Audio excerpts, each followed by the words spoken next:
chaque fois que Peniel abimara na réseaux sociaux, à chaque fois que Peniel ayaka na maramba pasteur Mike, yango créé la kaka pasteur Moïse Mbiye ba problème. Alors bandeko nanga, est-ce que pasteur Moïse Mbiye aza cause ya Peniel ko bima to aza cause ya sortie médiatique ya Peniel to te? En tout cas, moi, la vérité belé, topé moi ba audio, topé moi la vérité belé, o ekoleka a en émission na biso lelo à propos ya makambo ezoleka pour na pasteur Moïse Mbiye. Pourquoi kaka relation ya Peniel na Mike Kalambay e causera problème et pas ya pasteur Moïse Mbiye? Pona nini? Est-ce que Peniel na mobali na ye tant balingana ka Moïse Mbiye azalaka? Est-ce que tant balana ka pasteur Moïse Mbiye azalaka? Pasteur Moïse Mbiye azalaka parrain na bango, ye muta parrain na ka bango. Lelo toko ya na ba problème belé, Peniel a ucho bima, bison stoyo ki Peniel a bimi. Alors makambu nini oyo ebotami, oyo eboti lisusu. Pona la réserve de l'Éternel oto yebi na kombo ya pasteur Moïse Mbiye. Bandeko na pasi bino mbote esika nonso bozali, mbote na bandeko bolandaka vraiment Ursule Botelwa TV. Mbote na bandeko nyonso bovandaka vraiment pona kolanda biso, mbote na bandeko bo sacrifiera ba temps na bino pona kolanda Ursule Botelwa TV. En tout cas, atolobara toujours bonjour, bonsoir, yango dépendaka vraiment na air oyo okolanda émission tope analyse na biso. Liboso na bino Ursule Botelwa TV aye mingi ko umela te kasi toye vraiment kolobela likambo oyo po eza likambo oyo to sepeli na yango te, po eza likambo oyo ezo sala passe surtout na ba serviteur de Dieu, po eza likambo oyo ezo bebisa ba réputation ya bato. Yango lelo bomoni Ursule Botelwa TV aye vraiment liboso na bino po na kolobela un peu likambo oyo. Peniel alimwa, Peniel abunga, Peniel depuis concert à pasteur Mike Kalambay le kaka na Texas. Après concert Peniel abima kasalaka sortie médiatique pour na koloba loba mais après wana Peniel ayaki kolimwa. Peniel lelo azongi na réseaux sociaux pona koluka kobebisa ba concert à pasteur Mike Kalambay mibale. Tebi que pasteur Mike Kalambay a na concert le 29 mai na Paris. En tout cas bandeko nanga bozanga te na poto. Pasteur Mike Kalambay aza na concert tokende koluka nzambe, tokende ko adorer mokonzi, tokende ko binela Yesu, tokende ko célébrer nzambe ya bisengo ya lola. Concert wana eza le 29 mai et azali sous na concert na stade des martyrs. Alors yango e poussé Peniel abima tote to makambo tozoyo kapa Moïse Mbiye eza ya solo to lukuta tozoyo ka yango awa na Ursule Botelwa TV. Alors na sengi na bino bo partager s'il vous plaît. Tango continue na Ursule Botelwa TV, partager na Facebook, partager na WhatsApp, tindela baninga lien, en tout cas ça na statut, partager partout, nzambe ako pambola yo. Bandeko likambo yo eza somo. Lelo makambe komo leka na ba serviteur de Dieu eza makambo moko o e komo leke la biso. Na batango akala tanga ba pasteur akala ba makambo o vraiment ezala kite. Makambo e komo leka lelo na basali ya nzambe ezo bangisa batu. Et ana batu mingi batika mambo sambela seulement pona basali ya nzambe. Et ana batu mingi ba desida ke ba okende sou be église te, ba sambela lisu te. Cause nango eza nini basali ya nzambe. Basala nzambe batu bele baboko ke ba église bate bele bakomi koboya osambela pona comportement ya basali na nzambe. Relation pasteur Mike Kalambay na Peniel etalaka nango biso te. Et yako tala biso tangu pasteur Mike Kalambay aza serviteur de Dieu, pasteur abalaki mwasi en tout cas mukili mombesepela ki pasteur azu mwasi, pasteur abali. Alors babandaka komema foyer na bango lolenge bango bamonaka ya komimela foyer na bango nde babandaka komema foyer na bango. Pasteur Mike Kalambay alingaka abala mwana ya mamo langi esimba te. Esimba na ngotangaka bala eniso langi. Alors esimba te. Pasteur Mike Kalambay ayako kweya na Peniel Samba. Tanga bala ki Peniel Samba, quel que soit le problème, quel que soit ma bezali, ataku to soki ndenge nini, kande balobara, eloko le kitika na vie ezalaka te. batu mibale batambolaka nzela moko te soki bayokani te. Yango bomoni Pasteur Mike Kalamba na Peniel comme basalaki relation moko oyo ebande ko aboutir na rien. Bamonaki ke il faut bakabona. Peniel abimaka na ndako Mike Kalamba sans que mutu abimisa. Ebande ko bolandanga très bien avant na yakota na likambo oyo ya Pasteur Moïse Mbiye otoyeli abiso nyonso. Na si il faut na bete la bino ba détail ndenge ezokende pour que to ko chiter na likambo ya papa na biso Moïse Mbiye. Kobima ya Peniel na ndaka Pasteur Mike Kalamba ya bengana Peniel te. Ndenge toyoka lisolo ndenge kendela, ndenge tomona na ba réseaux sociaux, ndenge bangomo babima baloba, po Pasteur Mike Kalamba asalaka vraiment émission moko ya munene pona olobela likambo. Asalaka vraiment émission. Asalaka émission pona kolobela likambo oyo ndenge eleka titi asalaka émission na B1 si je me trompe pas. Asalaka émission pona kolobela séparation ya na Peniel ndenge esalema. Pasteur aloba ke abengana Peniel na ndaku na ite. Abengana ka Peniel te alobaka pe la Peniel eloko moko te. Ezaki ba raison au Peniel azwa ki mobala banda ko beta ye, mobala banda ko maltete ye, mo ba ordre moko be wana ye comme mesana kana na ba vie ya ba shimbo ko bebi ba États-Unis nde bazala soki penza éducation est ratée ba komaka na bango bongo. Yango toloba na ba Congolais bwana pays étranger, ba Congolais boye bakoboko la bana. Ba Congolais bele bana pays étranger ba oye ba oboko la bana te. Bane bele ba botama na ba poto na États-Unis na ba bane bele ba botama libanda mboka o ezaka ba pays eza développé bana wana ba obeba. Pourquoi bana ba yebi loi. Soki parents obokoli mwana ona lolenge ba parents na biso a Congo ba boko la biso.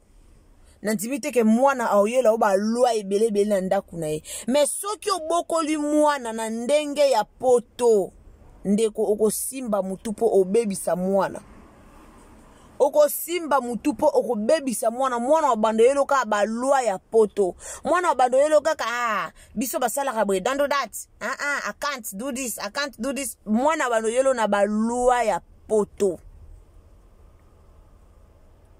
Peniel nanda kuna ya bando filmé o ye moko a confirmango. Peniel nanda kuna bando mela ba mando abanda ko mela ba masanga. Peniel nanda kuna banda ko sala nyonso o bando laksate kaza moi sa serviteur de Dieu. Mais tangu bomoni bazo questionner ye aye ko ba nanda ka Pasteur Mike Kalamba on filmé parce que on filmé ngwana o alinga lobela wana ba banda ko filmé na ye pasteur to banda ko filmé ye moko. Tout ça pour na ko salir réputation ya mosala nzambe. Si connecte na makambo nyoso o ezoleka Pasteur Moïse Mbiye na kati aye ko sala nini. Bandeko bo partager lenga no vidéo s'il vous plaît to partager ndeko nanga. Partager tsa ba j'aime et sala bien tsa commentaire à bien et au sala bien. Affaire o na kati papa na biso Moïse Mbiye aye ko sala nini. Po Pasteur Moïse Mbiye aza ninde ko ya Peniel. Bota mona makamoke bimaka na réseaux sociaux concernant Zawadi. Pona minute ope Zawadi azongeli ko poster. Zawadi yo pe to yela yo. Na minute to mona Zawadi azongeli ko poster. Neti batu lokwa ba Zawadi penza nga elekela ngai elekela nga po ezaki lisoro moko o eleka ki na réseaux sociaux o ezaki nango fondé mais o batebele ba mona ngo ya solo o batebele ba considérer ngo melikambo mo ezaka nango fondé siko neti na bakaya ba Zawadi likambo esi eleka nango libala no kute kufa kati eyo zonga okoma pe na zemo botino da bana mapasa siko pourquoi soki likamba Pasteur Mike Kalamba ebimi na TV ebimi na internet mutu lokwa Zawadi il faut ayaka pe na intervention net na ndeni po yo déjà lobaki ezaki mistake donc ezaki erreur o esalemaka osenga pardon osenga mobile no pardon ozonga dana libala oboti kubana mapasa siko promango eza lisu nini o Zawadi il faut obimela biso na internet. Soko moni Peniel abi oui Peniel obima parce que babota na Pasteur Mike Kalamba. Peniel azaki mama ya bana ya Pasteur Mike Kalamba. Aza mama ya bana ya Pasteur Mike Kalamba. Peniel azaki femme légitime. Veut dire o babali na mbongo. Donc o basali dot civil religieux. Donc moi si o ba pese la mbongo. Moi si o ba pese limbongo loka ba mama Kimia Sarah. Moi si o ba pese limbongo loka ba Étoile Nines TV. bomona eza bongo ekende bongo. Alors toyebaka te zawadi ayaka osala nini na kati. Mamba zawadi erenyaka awa kombo ya Pasteur Moïse Mbiye ebimaka na kati.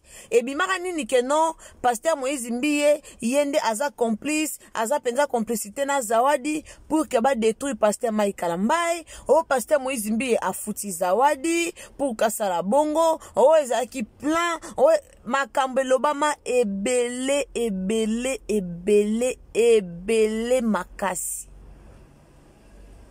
Oyo elobama kitangu zawadi abimaki na terrain pono yo loba o alobaki pono yo publier ba vidéo o aplibiaki pono yo sala ba makambo o zawadi asala. Kombo ya Pasteur Moïse Mbiye bimaka. Pourquoi kombo ya Pasteur Moïse Mbiye bimaka? Po Pasteur Moïse Mbiye na Mike Kalambai bayoka na kate. Soki ezalaki ke Pasteur Moïse na Pasteur Mike Kalambai bayoka na me kombo pe lingo bimate. Alors kombo ane bimaki na kati po bango mibale bazala daya na ba mésentente. Do bango mibale daya bayoka na kate. Bazalaka ba camarades ba uta ensemble ba koli ensemble. Mais comme bayoka na kate eni moko comme eza na kati. Nde yango batu baluka kubimisa kombo ya Pasteur Moïse Mbiye. Alors bandeko nanga esuki wana te. Peniel ba makambu ne bimaka na webele. Mutu nyonso amona bolumba Peniel na TV, mutu nyonso amona mona. Alors tangu eko baluka Peniel akoma koloba lisusu na Pasteur Mike Kalambai. Batu bazonga kika asusu ote Pasteur Moïse Mbiye muta otinda e. Moko na ebite. Est-ce que makambo tolobaka to yaka na ba preuve nango ezolakisa ke Pasteur Moïse Mbiye atindi Peniel? Oui, je l'ai que Pasteur Moïse Mbiye alobi bo atindi Peniel salaboy. Est-ce que to yaka nango? Pour souvent to yaka koloba Pasteur asali boy. Pasteur kuta lobi boy. Pasteur kuta sali boy atinda ki aloba ki boy. Peniel d'abord amona muki po Pasteur Moïse Mbiye atinda yata kutu ba futembo. Peniel amona mukete. Peniel ayebi makambo yo sala, Peniel ayebi. Ngana yebi sarabino Peniel ayebi makambo oyo sala. Peniel abima awa ana problème mutu. Azabo o après boyo kaka obimela biso awa ke ana problème mental aobima. Après makambo nyonso yo. Tozaka katoroyoka Peniel obima ana problème mental. Po ya zala kana ba problème mental. Après makambo obima na e. Aobima. Siko eloni ni laksa ke Pasteur Moïse Mbiye nde aotinda e po kombo Pasteur Moïse Mbiye e akobima lisusu na makambo o ya Peniel na Mike Kalambai. Lelo toya to condamner Peniel te po Pasteur Mike Kalambai po Peniel amabe. To condamner ka Peniel te Peniel ndaza mabe Pasteur Mike Kalambai za motema malamu. Non, to condamner Peniel po na bongo te. Mais soki to condamner Peniel eza po obima na batam moko ya kitoko te. Yango bomoni to condamner Peniel. Batam o ya obima fallait pas abima na batam wana. Eza batam o ya ko obima te. Tant que Peniel déjà leka na TV po na osenga pardon o biso nyonso to mona. Live Peniel biso nyonso to zela ngone internet Peniel aleka po na osenga pardon. Alors Peniel azaki mutu moko lisute abima aya lisusu ko bota likambo. Azaki mutu moko te abima aya lisusu ko bota problème. Aya lisusu ko loba na TV asala kinga boy, azongisa ki boy, abala ki boy, bana na ngai boy. Peniel azaki mutu aya kolobango lisusu po asenga ki déjà pardon. Alors na minute otangu ya bimi bato ba mona kaka oyeka ka ko bebisa makamba papa mwana o. Aya na sima nango likona o boshi komba Pasteur Moïse Mbiye bochi na kati. Il faut bo respecter basala nzambe. Ngalo baka na ngai respect na basala nzambe il faut ezalaka. Musala nzambe aza muninga na yote. Basala nzambe baba ninga na biso te ba relation na baona nzambe toyeba te. Ata bofinga ka Mike Kalambai vaseline Pasteur Moïse Mbiye gege ata bofingi. Bible lobi ne juger point. Nzambe ka nde mtazana droit ya ko juger basali na ye. Ngana otoza na droite ya koya ko juger ya Mike. Ngana otoza na droite ya koya ko juger Pasteur Moïse Mbiye to ko juger te. Jugement eza na maboko na biso te, jugement eza na maboko ya Nzambe. Nzambe na mokili na ye yende ayebi jugement. Biso jugement ezotala biso te. bobimisa Pasteur Moïse Mbie na makambo o bomoni Pasteur Mike Kalambai penela oleka lobi ya mati ya kiti ya baluki ya bini botika loyoka ya Mike kitaleka répondre boyoka te aotika la ne koleka te pour non répondre. Alors obo sala ya kobimisaka ko bobimisi Pasteur Moïse Mbie et alokola bo créer lisusu rando moko entre Pasteur Moïse Mbie na Mike Kalambai. Souvent ba rando ngo biso monde to créer ngo. Souvent ba rando moko biso nde to créer ba rando ngo. Biso nde to so créer. Biso moko to so créer. Po imagine muto avandi na ye amakambu moko ebimi e directement bato bando bimisa kombo mutu moko boye ye muta sala ki boye ye muta sala ki boye ye muta esa malamu te penel na azu bakisi na mutu te boye bi penel azaka mutu mo mutu e deranjaka ye wana na yo ko inventer te na yo ko se la penel makambu te me ye mo esia lobango na TV penel a mutu mo abela ha mutu penel a mutu mo ya ba problème mutu na ebelaka ana ba problème mental na minute on ndaza bongo ba moyi sope ba moyi ana États-Unis to ebito na minute o penel mutu e pété aoya oloba oya tanga mela bakisi na ye mutu ezongi bomona ye akoya liboso akoya koloba mezate ke po na yini penyel te batebele bokomelinga olinga penyel te po ani penyel a mutu a mwasi lokwanga na pe na pasi ya penyel ke mwa mwasi mo beba pimeli obana bobota bana na mobali osala batin ebele osola na bana te ça fait mal au cœur wana na place à penyel. Ça fait mal au cœur, wana na place à penel. Mais, eza na façon te o penel a koyo bimisa makambo wana na internet, na bandengo ya lobeli yango te. Na bandengo ya yeli yango te. Penel a komimba la moke, boye bisa soit disant Pasteur na bino. Soka pesi a solisinga na sono wiki mgonga bana ngate concert na ya poto e ezalate. Penel poza nani po casser concert a Pasteur Mike ya poto. Est-ce que bino mo bo comprendre que penel ana likambu mona sima wana o azobomba? Sko pourquoi bolingo bimisa komba Pasteur Moïse Mbie na kati? Ndeti Pasteur Moïse Mbie na marambo kombo na esa nini azana problème nini? Ana problème nini na kati? Kombo ya momo na kati esa la nini? Atinzi penel te? Aebisi penyel te kende sala boy atinzi ete afuti pe penyel mbongo te sko bato bo bimisa na munoko na bino ke ya moyi pa moyi za futi penyel mbongo po penyel o sala mambwana nyoso bato bo bimisa na munoko na bino eske bomona ke sika penyel bafuta ke mbongo bomona ki esika o penyel bafuta ke mbongo bino bomona ki botiko sakana na basala nzambe penyel zwa kimia Pasteur Mike Kalambai akozongela yo te. Zwa kimia. Tala vina yo. Tala bana na yo bano ba mikolo. Babi komelo koma na internet ko koma ba bêtise. Mobali atalinga peso mwana. Ao peso bana ngondenge nini. Penyela zo koma ba bêtise zo finga batu ba bêtise. Siko mobali atalinga ko yoka bana. Oko yoka bana ngondenge ni boyebi pasi Pasteur Mike Kalambai azalaka na ngote pona bana na ye.